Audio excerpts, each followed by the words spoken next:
अंजनगाव सुरजी तहसील कार्यालयात रोहिंग्या प्रकरणाच्या अफवा। नमस्कार, बहुजन इंडिया न्यूज टुडेमध्ये आपले स्वागत आहे। आता पाहूयात काय आहे सविस्तर बातमी।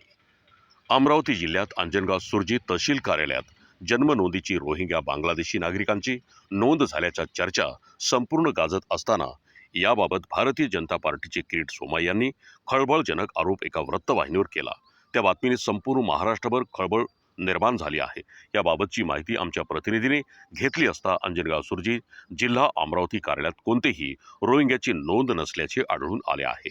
सदर बातमी महाराष्ट्रभर खळबळजनक झाली आहे। याबाबत सत्य काय आहे, पडताळणीसाठी आम्ही संबंधित नगर परिषद कार्यालय, शाळा व पंचायत समिती विभाग, शिक्षण विभाग, तहसील कार्यालय यांचे संपूर्ण दप्तर चाळल्यानंतर अशा आक्षेपार्ह नोंदी झाल्या नाहीत, असे तहसीलदार सौ पुष्पा सोळंकी धाबेराव यांनी बोलताना सांगितले की सर्व जन्म मृत्यू नोंदीचे ह्या सर्व तपासण्या करूनच केल्या गेल्या आहेत।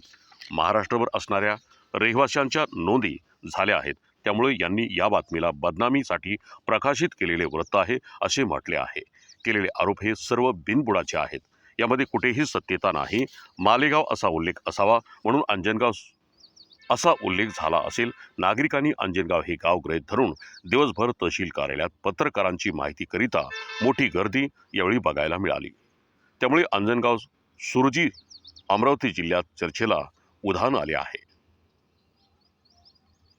परंतु सत्य पडताळून पाहिले असता कुठेही रोहिंग्या बांगलादेशी मुसलमानाचे वास्तव्य अंजनगावला नव्हते किंवा त्याच्या नोंदी झाल्या नाहीत अशी प्राप्त माहिती आहे। नागरिकांनी अफवावर विश्वास ठेवू नये। काही राजकीय नेत्यांनी वैयक्तिक स्वार्थापोटी समाजात तेढ निर्माण करण्याच्या हेतूने अफवा केल्या नाहीत ना, अशी चर्चा सुद्धा नागरिकांकडून ऐकायला मिळाल्या। अंजनगावचे नाव द्वेष निर्माण करण्यासाठी अफवा केल्या असाव्यात अशी शंकाही काही सुज्ञ पत्रकारांनी व नागरिकांनी व्यक्त केल्या आहेत। अंजनगाव सुरजी तहसीलदार यांच्या सोबत दिनांक 8 जानेवारी 2025 रोजी संबंधित विषयी विचारपूस केली असता संबंधित नागरिकांचे 1484 अर्ज कार्यालयात प्राप्त झाले आहेत।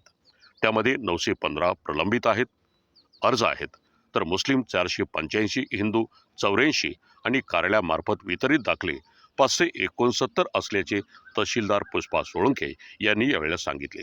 संबंधित विषयी अमरावती CID अंजनगाव सुरजी तहसील कार्यालयात विचारणा झाली असून पुढील तपास सुरू आहे। बहुजन इंडिया न्यूज टुडेसाठी अंजनगाव सुरजी जिल्हा अमरावतीहून प्रतिनिधी मनोज मिळेसह मी राम पिडकर। काही म्हणजे खऱ्या नाही आहेत।